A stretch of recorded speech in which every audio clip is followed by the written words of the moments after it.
So in this week's Fresh Thought Friday, we're going to get into Spike Lee's comments on parenting, Web3 activities, and what does it all mean for those that are actively trying to build their business. One practical takeaway. All right, let's get into it. Over the years, over the decades, parents have killed more dreams than Mm-hmm. anybody. I'm going to repeat that. Mm-hmm. Parents have killed more dreams than anybody. And this is specifically when we come to the arts. Parents can understand why you go to med school, why you go to business school, but when it comes to the art, many parents have no understanding how you become an actor, a dancer, a writer, a poet, a Mm-hmm. painter. Mm-hmm. Whatever it is in the arts is some type of mystical thing. And and parents want the best for their children. 100%. And they think in their wisdom, they could give the advice to their children who have nothing want to do with the traditional work thing. How parents might have took a second mortgage on the house and whatnot and done everything so you could go to a great undergrad school and the bills and these student loans are crazy. And so there comes that parental pressure and also guilt knowing that what our parents have done. And many years later, these individuals who took their parents' advice and did not pursue what was in their heart end up many years later hating their parents 100%. because they are stuck. So that was a quick clip from the Gary Vee show with Spike Lee. And as you could tell, man, they were getting into it about parenting. Gary Vee was on the side with Spike Lee saying that, parents can be some of the biggest dream killers out there, which I also agree that Spike is onto something.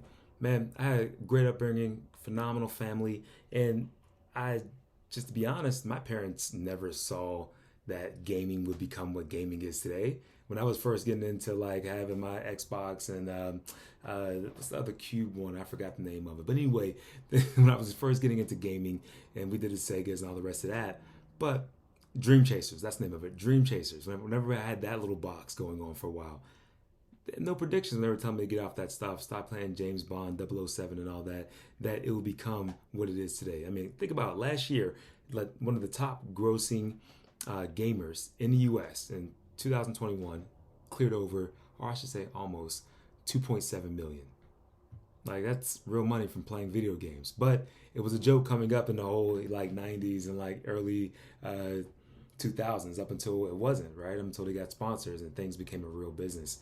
And now they have arenas and stadiums that, tens of thousands of people go watch people play video games and are streaming by the hundreds of thousands, even millions, I would imagine, online. So now it's a real business model.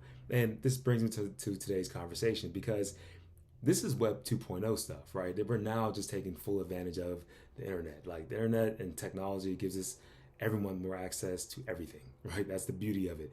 And for this Fresh Thought Friday, let's talk about what things could we possibly be acting like our parents about when it comes to gaming. Is it something that we're overlooking when it comes to what's happening with this Web 3.0 landscape? Because it is interesting. Like I don't fully understand what's happening right now, nor do I feel like I have to.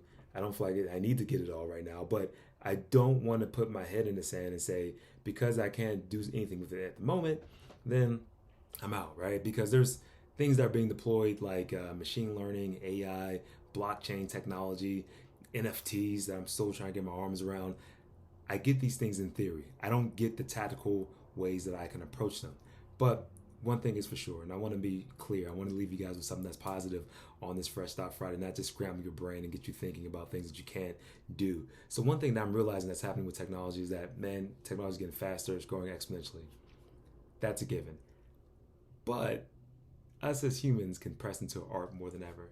And I feel like the art is something that we will own for at least quite a long time.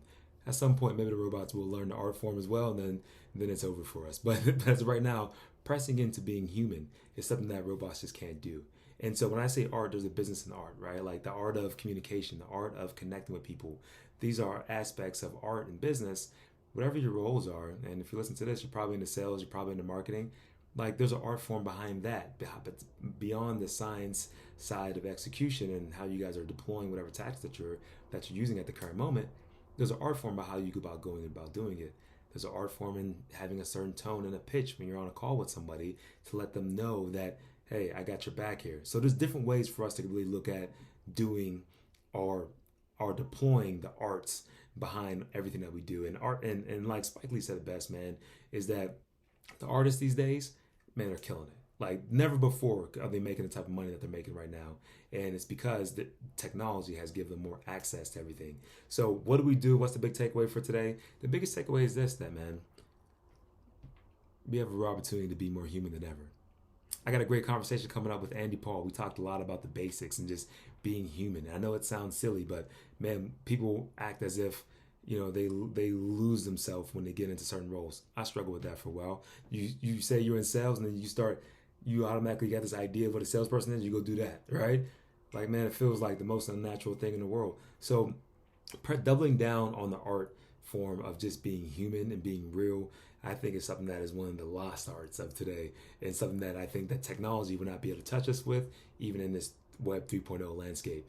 Man, I would love to get your thoughts on that. Love to get your opinions of where you think that this is going. And when I think about the art form of it, I want to be 100% clear. The place that I'm doubling down in is when I'm doing my sales strategy or my sales overall thesis these days is trying to collaborate. So I'm not here to sell anybody anything that don't want to be sold, but instead I bring us together, try to sit on the same side of the table, mindset wise, right? And we work through whatever they're trying to accomplish. And if my product or my solution is the best, boom, I'm your guy.